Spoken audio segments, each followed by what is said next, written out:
अभिनंदन अभिनंदन करते हुए सांसद दिल की गहराइयों से मन में कुछ बात थी, इसीलिए मैंने बीच में बोला जो इस क्षेत्र के लिए करा है वो हमारे मन में टीस है, इसी तरह से विकास चलता रहेगा। बहुत धन्यवाद। मेरी आपसे विनम्र निवेदन है, एक राम है एक तरफ कंस है।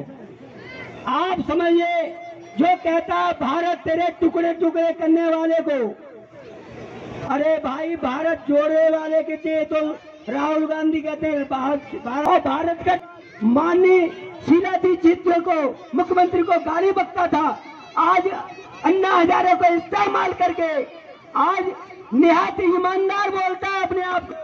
और इसने सबने मिलके यहाँ पे कन्हैया वाला छिचोरापन है, इसने हमारे यहाँ दिल्ली में अजमेरी गेट पर उपद्रव करवाया। ये हम लोगों को एक जगह मुस्तैद नहीं रहता। इनके जो शराब के तरह तरह के ये शराब के घोटालों में जगह जगह निकल लिया था, इनके घोटाले को भारत माता की जय जी। हमारे युवा मोर्चा के बड़े भाई, आप सभी का आज की इस सभा में स्वागत है, अभिनंदन है। मैं सिर्फ अपनी दो बातों से होंगे, साथ ही एक अपील भी करूंगी कि चाहे आपके मन में कोई छोटी मोटी पीड़ा हो, उस सभी पीड़ा को भुला दो, क्योंकि सारे मन के भेद मिटा दो। महासमर की बेला है, राष्ट्र के खातिर करो समर्थन, मोदी खड़ा अकेला है। एक सामने ऐसी पार्टी है जिसमें यही नहीं पता कि हम अभी में प्रधानमंत्री बनाएंगे किसे, दूल्हा बनेगा कौन, तो उस बारात में जाने का फायदा ही क्या है। हमारे पास तो दूल्हा भी है और बारात भी है। आप जाग जाओ और अपने घर में रहने वाले सभी भाइयों को भी जगा दो, क्योंकि बहनों में वो ताकत है जो कि अगर अड़ जाए तो वो सब कुछ करा सकती है। इसीलिए मेरा आप सभी से पुनः निवेदन है, 25 तारीख को आप सभी भारतीय जनता पार्टी के पक्ष में वोट डलवाएं, कमल का बटन दबाएं और मोदी जी के दोनों हाथों को मजबूत करें। डॉक्टर फेरूमल जी आगे, मनोज जी का भी आगे स्वागत करें। सुनील त्यागी जी आगे। ये किस हाथों में रहेगा? ये चुनाव है कि देश का प्रधानमंत्री कौन बनना चाहिए। आप लोग यहाँ जितने लोग हैं, मैं जानना चाहता हूं कि यहाँ कौन कौन ऐसे लोग हैं जो चाहते हैं कि नरेंद्र मोदी फिर से देश। हाथ उठा के बताइए। मुझे लगता है कि कोई व्यक्ति नहीं बचा, सबके मन में है कि मोदी जी को प्रधानमंत्री बनना चाहिए। तो मोदी जी प्रधानमंत्री कैसे बनेंगे, तो समझ में आएगा कि जो आपका मनोज तिवारी प्रत्याशी है वही जीतेगा, तो मोदी जी को जीत मिल जाएगी। मैं पहले भी आपने मोदी जी को सांसद बनाया, और जो मोदी जी से पहले जिसकी सरकार थी इस देश में, कांग्रेस की सरकार थी, और कांग्रेस की अकेले सरकार नहीं थी, उसके साथ और भी 20-25 लोग मिले हुए थे, क्योंकि अकेले कांग्रेस को 2004 में जब अटल जी के बाद प्रधानमंत्री बने हैं कि उनको रिमोट की तरह चलाया जाता था, और चलाने का काम एक परिवार करता था। एक परिवार जिसको हम लोग नेहरू गांधी परिवार कहते हैं। असल में वो गांधी परिवार नहीं है, लेकिन अपने नाम में गांधी लिखता है। गांधी का मतलब महात्मा गांधी हुआ, लेकिन उनके परिवार में कोई गांधी नहीं था। इसके बाद भी हम उस पर कुछ नहीं बोलेंगे।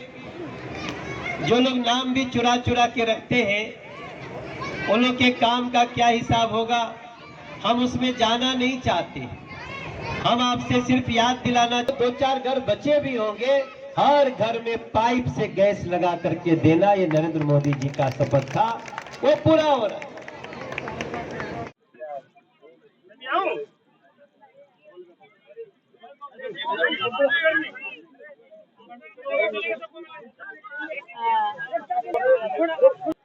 मनोज जी क्या कहेंगे, फिर एक बार खजूर वाले पार्क में आए हैं, क्या कहेंगे इसके बारे में, और जनसभा को संबोधित किया है। लोगों से बहुत क्लोज रिलेशन है हमारा यहाँ के लोगों से, और हमें पूरा विश्वास है कि ये जगतपुरी विस्तार बहुत प्रचंड वोटों से हमें जिताएगा। ये जिस ग्राउंड में आप खड़े हैं, ये ग्राउंड कब्जा हो चुका था। इसको माफियाओं के अलग से निकाल के लाए हैं, और अब यहाँ उत्सव पंडाल बनेगा। 2000 लोगों का एक साथ बैठने वाला उत्सव पंडाल, वरिष्ठ लोगों का रिक्रिएशन सेंटर और बच्चों के खेलने के लिए वॉलीबॉल, बैडमिंटन, ये सब की भी व्यवस्था यहाँ करेंगे। ये बच्चों के लिए काम कर रहे हैं। यहाँ के लोगों को बहुत कम ऐसे पार्क है जहाँ पे घर से सटा हुआ इतना सुंदर पार्क मिलता है। सबको बहुत बहुत धन्यवाद। मनोज जी क्या कहेंगे, जिस तरह से आज लोकसभा प्रत्याशी मनोज तिवारी जी आए, क्या कहेंगे इसके मौके पे?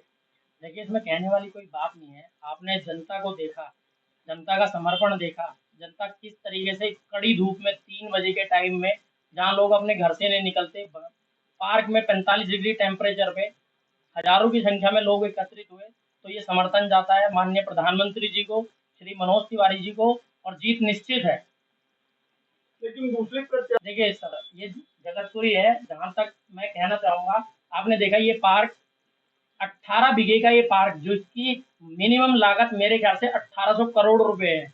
मैं कह रहा हूँ इतना विकास तो कोई कर ही नहीं सकता। एक छोटी सी कॉलोनी के लिए 1800 करोड़ रुपए की जगह जिस व्यक्ति ने दे दी, इससे ज्यादा वो क्या देगा। पार्क का विकास देखो, पार्क में कुर्सियां डल रही हैं, और आने वाले समय में क्या काम नहीं होगा? काम होगा। पूर्वांचल, पूरी दिल्ली को दूसरे प्रदेशों से जोड़ना कोई छोटी बात नहीं है।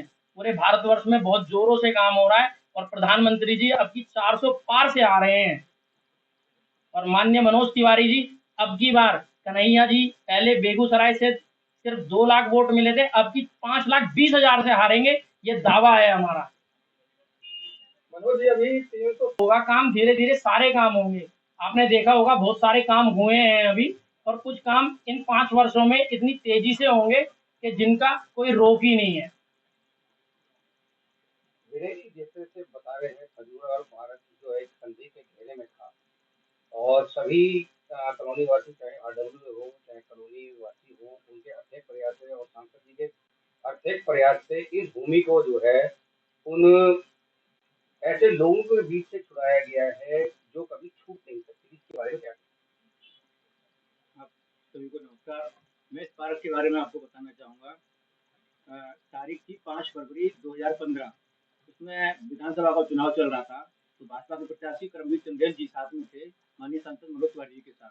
तो कॉलोनी वासियों ने बताया कि भैया हमारे यहाँ एक पार्क है, तो पिछली सरकारों ने बंद करा दिया, कॉलोनी वासियों को बड़ी दिक्कत होती है। तो सांसद जी गए वहाँ, देखा, तो देखने के बाद में सांसद जी ने एक ही संकल्प लिया कि हमारे प्रत्याशी जिताओ, इस पार्क का कल्याण हम करेंगे।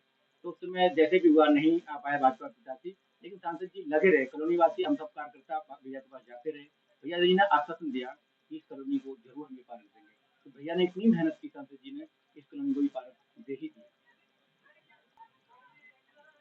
बात करी जाए यहाँ के विकास की, आम आदमी पार्टी का विधायक है, आम आदमी पार्टी का पार्षद है, फिर भी कहते हैं कि हमने बहुत विकास किया। आपके सांसद ने कहीं तक भी 10 साल के अंदर कोई विकास नहीं किया, क्या कहेंगे? सभी को नमस्कार।